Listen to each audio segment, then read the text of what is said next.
पिछली कथा में श्री रामचंद्र जी माता सीता और लक्ष्मण को लेकर अयोध्या आ गए। अयोध्या आने के बाद एक समय लवणासुर के अत्याचारों से घबराए हुए ऋषियों ने उसे मारने के लिए भगवान से प्रार्थना की और भगवान ने सभा में प्रश्न किया कि लवणासुर को कौन मारेगा, किसके जी में यह काम रखा जाए। तो भरत ने उसे मारने के लिए उत्साह प्रकट किया। इस पर शत्रुघ्न ने कहा कि भरत जी ने तो और भी बहुत से काम किए हैं, आपके लिए भारी से भारी कष्ट सहन किए हैं, फिर भरत जी बड़े भी हैं, तो मुझ सेवक के रहते हुए आप परिश्रम उनको नहीं देना चाहिए। इस कार्य के लिए तो मुझे ही आज्ञा मिलनी चाहिए। तब श्री राम ने उनकी प्रार्थना स्वीकार करते कहा कि वहां का राज्य भी तुम्ही को भोगना पड़ेगा, मेरी आज्ञा का प्रतिवाद न करना। शत्रुघ्न को राज्याभिषेक की बात बहुत बुरी लगी, उन्होंने बहुत पश्चाताप किया, परंतु रामाज्ञा समझकर उसे स्वीकार करना पड़ा। और इस प्रकार वचनों में बांधकर उनकी इच्छा न रहने पर भी छोटे भाई को राज सुख देना राम सरीखे बड़े भाई का ही काम था। और इसके बाद प्रतिज्ञा में बंध जाने के कारण जब भाई लक्ष्मण का त्याग करना पड़ा, उस समय श्री राम के लिए लक्ष्मण का वियोग असह्य हो गया।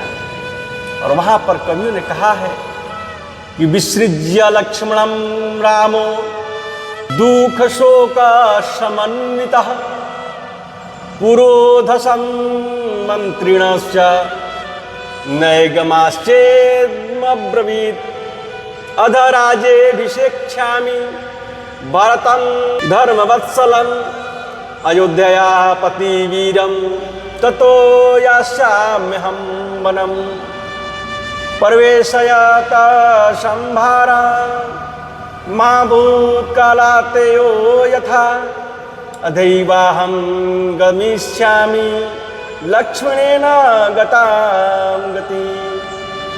लक्ष्मण का त्याग करके श्री राम दुख और शोक में निग्रह हो गए तथा पुरोहित मंत्री और शास्त्रों को बुलाकर उनसे कहने लगे कि मैं आज ही धर्म पर प्रेम रखने वाले वीर भरत का अयोध्या के राज्यभार अभिषेक करूंगा, उसके बाद मैं बन जाऊंगा। शीघ्र ही समस्त सामग्री इकट्ठी की जाए, देरी ना हो, क्योंकि मैं आज ही जिस जगह लक्ष्मण गया है वहां जाना चाहता हूं। इस पर भरत ने राज्य की निंदा करते हुए कहा, मैं आपके बिना पृथ्वी का राज तो क्या कुछ भी नहीं चाहता, अतः मुझे भी साथ ही चलने की आज्ञा दीजिए। और इसके बाद भरत के कथनानुसार शत्रुघ्न को भी मथुरा से बुलाया गया और मनुष्य लीला का नाटक समाप्त करके अपने भाइयों सहित श्री राम परम धाम पधारे। और श्री राम के भातृ प्रेम का यह केवल दिग्दर्शन मात्र है।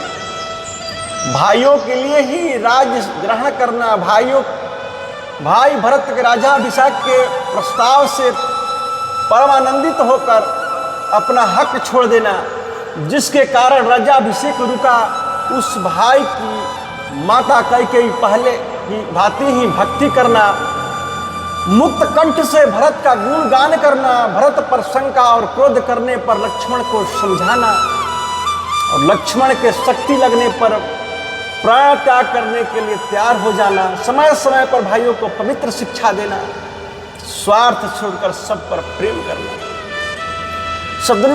शत्रुघ्न से जबरदस्ती राज्य करवाना, लक्ष्मण के वियोग को न सहकर परम धाम को पधार जाना, इस सब से राम के आदर्श भातृ प्रेमपूर्ण कार्यों से हम सबको यथोयोग्य शिक्षा लेनी चाहिए। राम अपने मित्रों के साथ भी अतुलनीय प्रेम का बर्ताव था।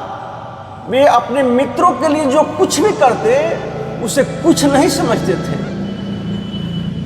और मित्रों के छोटे से छोटे कार्यों की भी भूरी भूरी प्रशंसा करते रहते थे।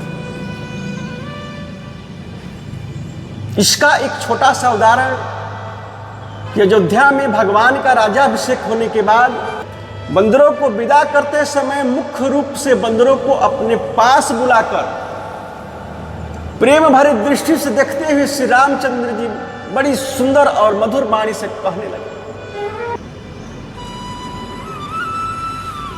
सुहृदो में भवन्तश्च शरीरं भ्रातरस्तथा युष्माभितश्चाहं व्यसनात् काननैकशः धन्यो राजा च सुग्रीवो भवद्भिः सुहृदाम्बरैः। वनवासी बानरों, आप लोग मेरे मित्र हैं, ये भगवान श्री राम ने कहा। भाई है तथा शरीर है एवं आप लोगों ने मुझे संकट से उबारा है तथा आप सरीखे श्रेष्ठ मित्र के समान राजा सुग्रीव धन्य हैं। इसके सिवा और भी बहुत जगह श्री राम ने अपने मित्रों के साथ प्रेम का भाव दिखाया है। सुग्रीवादी मित्रों ने भी भगवान के शंख प्रेम की बारंबार प्रशंसा की है और वे उनके बर्ताव से इतने मुग्ध रहते थे कि उनको धन जन और भोगों की स्मृति भी नहीं होती थी। वे हर समय श्री राम के लिए अपना प्राण न्यौछावर करने को प्रस्तुत रहते थे और श्री राम और उनके मित्र धन्य हैं। मित्रता तो ऐसे ही होती है। शरणागत वत्सलता, यो तो श्री राम की शरणागत वत्सलता वर्णन वाल्मीकि रामायण में स्थान स्थान पर आया है। किंतु जिस समय रावण से अपमानित होकर विभीषण भगवान राम की शरण में आया है, वह प्रसंग तो भक्तों के हृदय में उत्साह और आनंद की लहरें उत्पन्न कर देती है। धर्मयुक्त न्याय संगत बात कहने पर भी जब रावण ने विभीषण की बात नहीं मानी बल्कि भरी सभा में उसका अपमान किया, उसका तिरस्कार किया, उसका अनादर किया, तब विभीषण वहां से निराश और दुखी होकर श्री राम के शरण में आ गए और उसे आकाश मार्ग से आते देखकर सुग्रीव ने सब वानरों को सावधान होने के लिए कहा।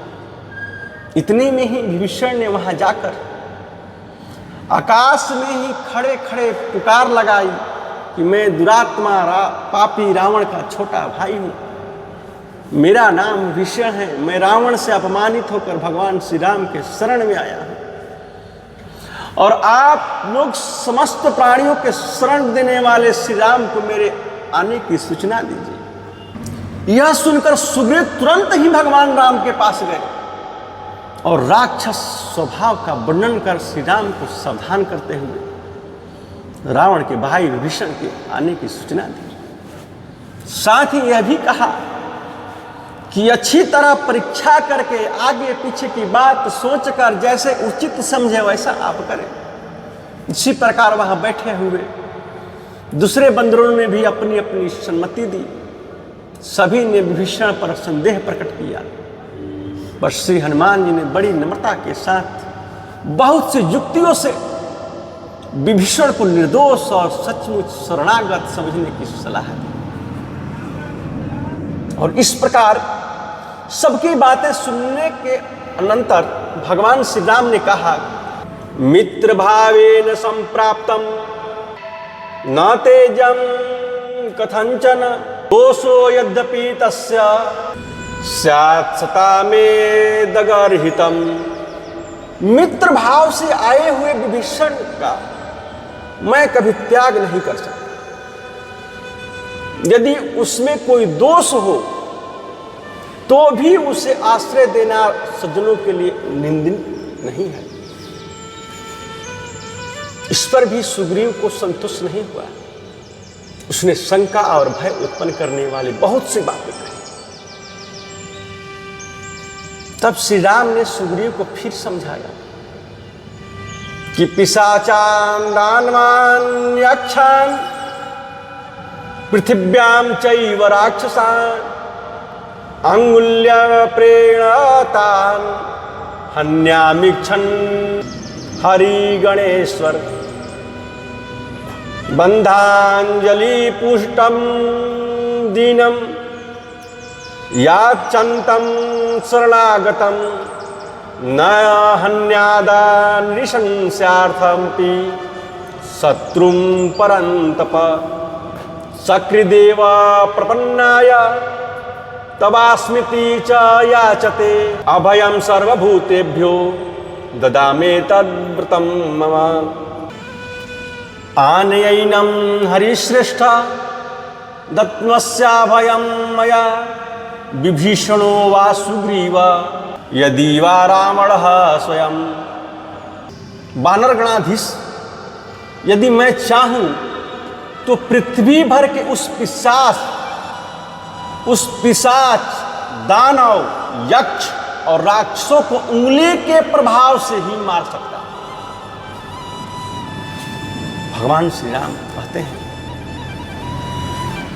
कि डरने की कोई बात नहीं है, परंतु यदि कोई शत्रु भी हाथ जोड़कर दीन भाव से शरणागति के लिए आकर अभय चाहता, आकर अभय याचना करे, तो दया धर्म का पालन करने के लिए उसे नहीं मारना चाहिए। मेरा तो यह विरध है कि जो एक बार भी मैं आपका हूं यह कहता हूं, यूं कहता हुआ शरण में आकर मुझसे रक्षा चाहता है, उससे मैं समस्त प्राणियों से निर्भय कर देता हूं। वानर श्रेष्ठ सुग्रीव,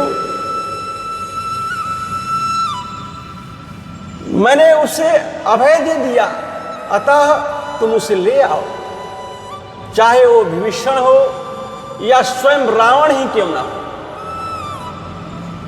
बस फिर क्या था, भगवान की बात सुनकर सब मुग्ध हो गए और भगवान की आज्ञा अनुसार तुरंत ही विभीषण को ले आए।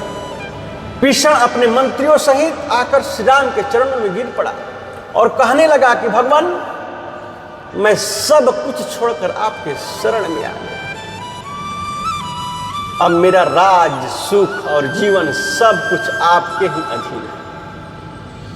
और इसके बाद श्री राम ने प्रेम भरी दृष्टि और वाणी से उसे धैर्य दिया और लक्ष्मण से समुद्र का जल मंगवाकर उसका वहीं लंका के राज पर अभिषेक कर।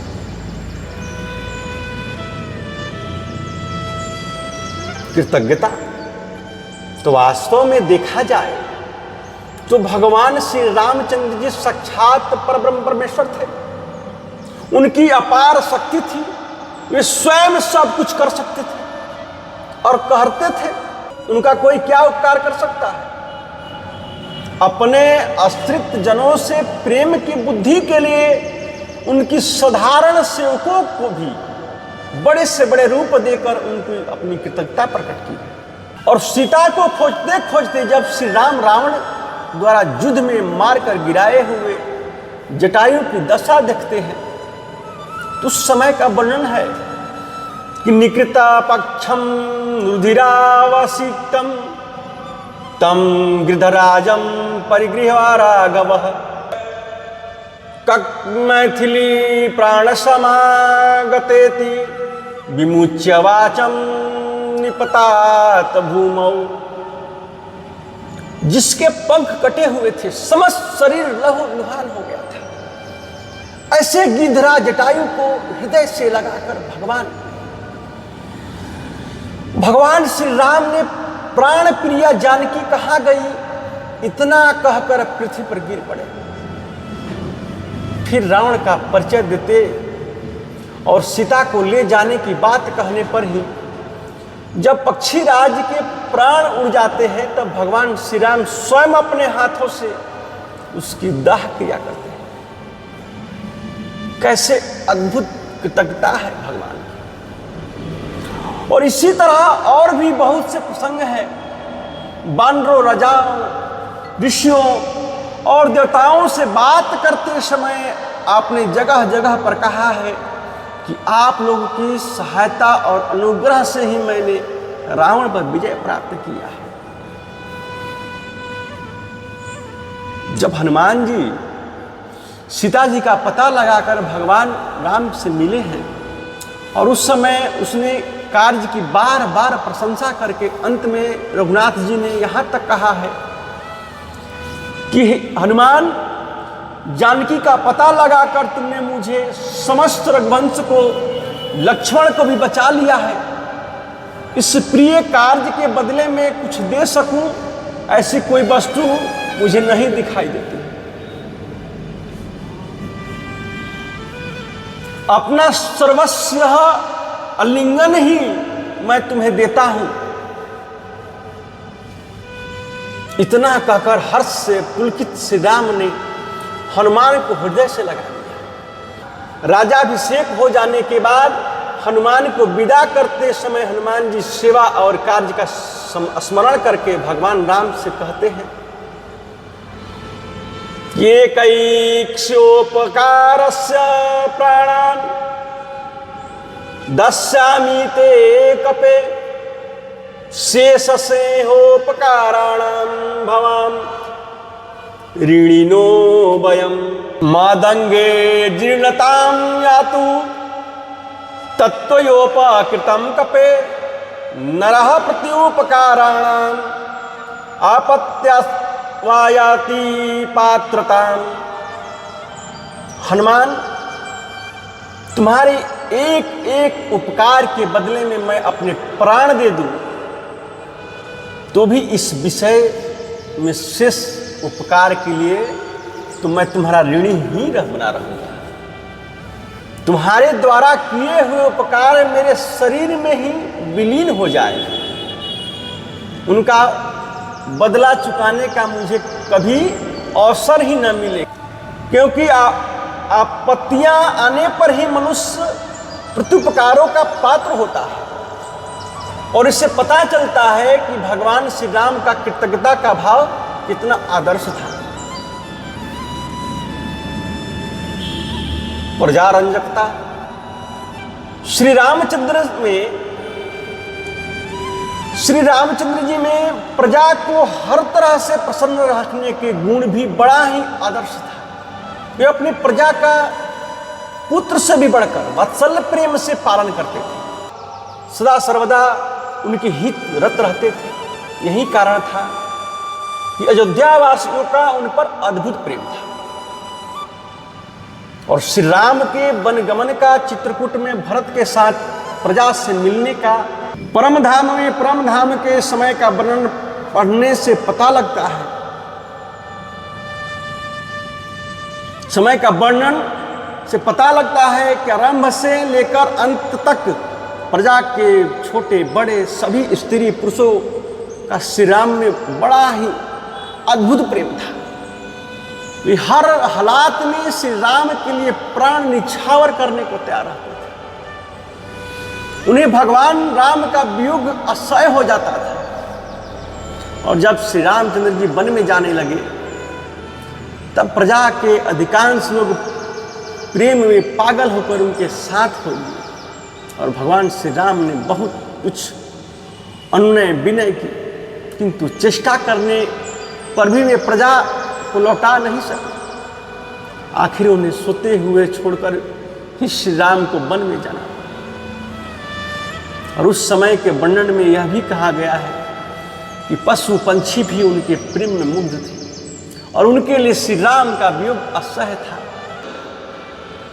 परम धाम में पधारते समय वर्णन भी ऐसा ही अद्भुत है।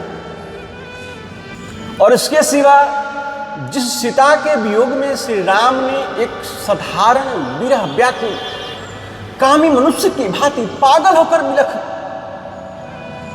विलाप किया था, उसी सीता को यद्यपि यह निर्दोष और पति परायण थी तो भी प्रजा की प्रसन्नता के लिए त्याग कर दिया। और इससे भी उनकी प्रजारंजकता का आदर्श भाव व्याप्त होता है। श्री राम का महत्व, श्री रामचंद्र जी साक्षात पूर्ण ब्रह्म परमात्मा भगवान विष्णु के अवतार थे।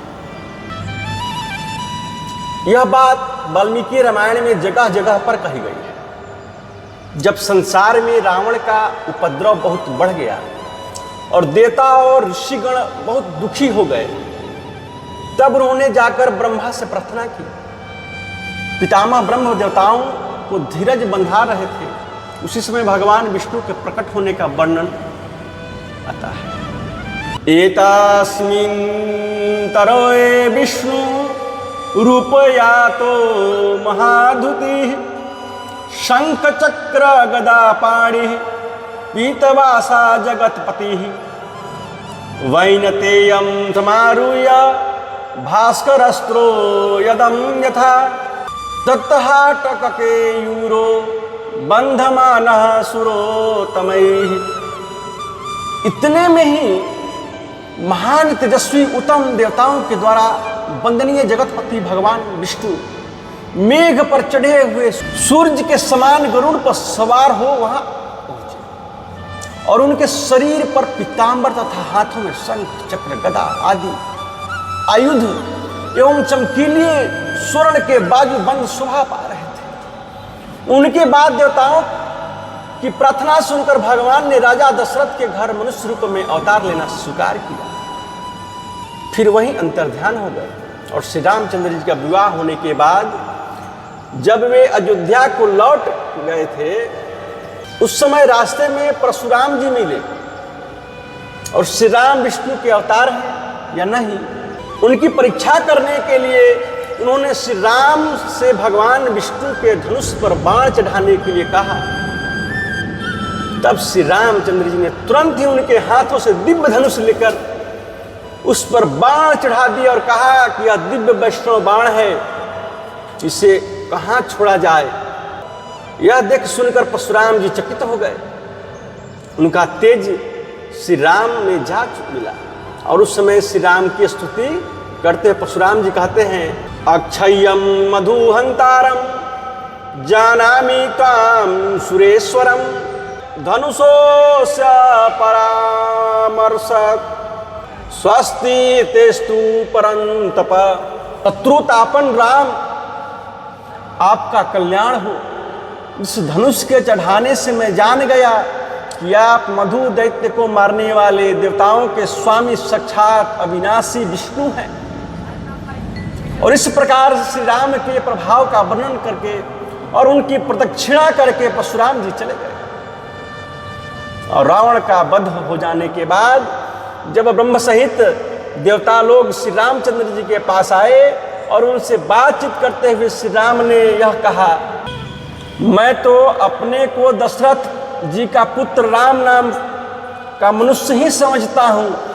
मैं जो हूँ, जहाँ से आया हूँ, यह आप लोग ही बताएं। इस पर ब्रह्मा जी ने सबके सामने संपूर्ण रहस्य खोल दिया।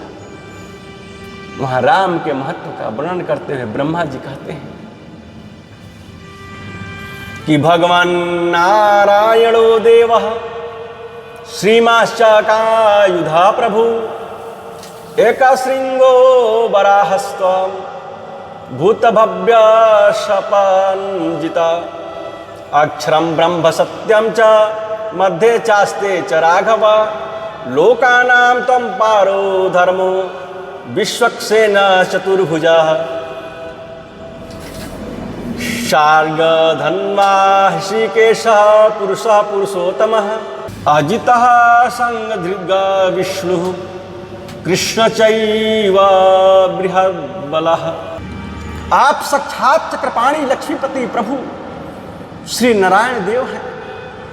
आप ही भूत भविष्य के शत्रुओं को जीतने वाले और एक श्रृंगधारी वराह भगवान है। राघव, आप आदि मध्य और अंत में सत्य स्वरूप अविनाशी ब्रह्म हैं। आप ही संपूर्ण लोकों के परम धर्म चतुर्भुज विष्णु हैं। आप ही अजीत पुरुष पुरुषोत्तम ऋषिकेश तथा शान धनुष वाले खड्गधारी विष्णु हैं और आप ही महाबलवान कृष्ण हैं। इसी तरह और भी बहुत कुछ कहा। वहीं राजा दशरथ भी लक्ष्मण के साथ बातचीत करते समय श्री राम की सेवा का महत्व बतलाकर कहते हैं, एतदुक्तमव्यक्तमक्षरं ब्रह्म संमितं देवानां हृदयं सौम्य गुह्यारामः परन्तपः अवाप्तं धर्माचरणं यशश्च विपुलं त्वया एनं शुश्रूषताव्यग्रं दैवया सह सीतया। सौम्य ये परंतप राम साक्षात देव वर्णित अविनाशी अव्यक्त ब्रह्म है। ये देवों के हृदय और परम रहस्यमय है। जनक नंदनी सीता के सहित उनकी सावधानी पूर्वक सेवा करते, सेवा करके तुमने पवित्र धर्म का आचरण और बड़े भारी यश का लाभ लिया है। और इसके सिवा और भी अनेक बार ब्रह्मा जी, देवता और महर्षियों ने श्री राम के अमित प्रभाव का यथासाध्य वर्णन किया है। मनुष्य लीला समाप्त करके परम धाम में पधारने के प्रसंग में भी यह बात स्पष्ट कर दी गई है कि श्री राम साक्षात परब्रह्म परमेश्वर थे। वाल्मीकि रामायण को प्राथमिक ग्रंथ मानने वाले कोई भी मनुष्य श्री राम के ईश्वर होने में शंका कर सके, ऐसी गुंजाइश नहीं है। पराक्रम भगवान श्री रामचंद्र जी के बल, पराक्रम, वीरता और शस्त्र कौशल के विषय में तो कहना ही क्या है। संपूर्ण रामायण में यह वर्णन भरा पड़ा है, इसका वर्णन भरा पड़ा है। कहीं से भी युद्ध की प्रसंग निकाल कर देख सकते हैं। विश्वामित्र के यज्ञ की रक्षा करते समय उन्होंने बात की बात में ताड़का और सुबाहु को मारकर मारीच को मानव अस्त्र के द्वारा 100 योजन दूर समुद्र के बीच में गिरा दिया। जनकपुर में जिस धनुष को बड़े बड़े वीर और महाबली राजा अत्यंत परिश्रम करके भी नहीं हिला सके, उसी को श्री राम ने अनायास में उठाकर तोड़ दिया। और विष्णु के धनुष पर बाण चढ़ाकर परशुराम जी का तेज हर लिया। पंचवटी में 14,000 राक्षसों को जरा सी देर में ही बिना किसी की सहायता के मार गिराया। बाली जैसे महायोद्धा को एक ही बाण में मार डाला। धनुष पर बाण चढ़ाते मात्र से ही समुद्र में खलबली मच गई और यह भयभीत होकर शरण में आ गया। लंका में जाकर भयंकर युद्ध में राक्षस सहित कुंभकर्ण और रावण का वध करके समस्त संसार में विजय का डंका बजा दिया। ऐसे बड़े पराक्रमी होने पर भी श्री रघुनाथ जी इतने क्षमाशील थे कि वे अपने प्रति किए हुए किसी के अपराध को अपराध ही नहीं मानते थे। उन्होंने जहां कहीं भी क्रोध और युद्ध की लीला की है, वह अपने अस्तित्व और साधु पुरुषों के प्रति किए हुए अपराधों के लिए दंड देने और इसी बहाने दुष्टों को निर्दोष बताने के लिए ही की है। मंथरा जैसे दासी के अपराध का उन्होंने कहीं जिक्र भी नहीं किया। और श्री राम के महत्वपूर्ण असंख्य आदर्श गुणों का वर्णन करना असंभव है। श्री वाल्मीकि जी से लेकर आज तक सभी प्रधान कवियों ने श्री रामचरित्र का वर्णन करके अपनी वाणी को सफल बनाने की चेष्टा की है, परंतु श्री राम के अनंत गुणों का पार कोई नहीं पा सका। मैंने जो कुछ भी कहा वह केवल श्री वाल्मीकि रामायण के आधार पर ही कहा, बहुत ही संक्षेप में, वह भी मेरा केवल साहस मात्र ही है। भगवान श्री राम की करुणा, दया, सहिष्णुता अपरंपार है। भगवान श्री राम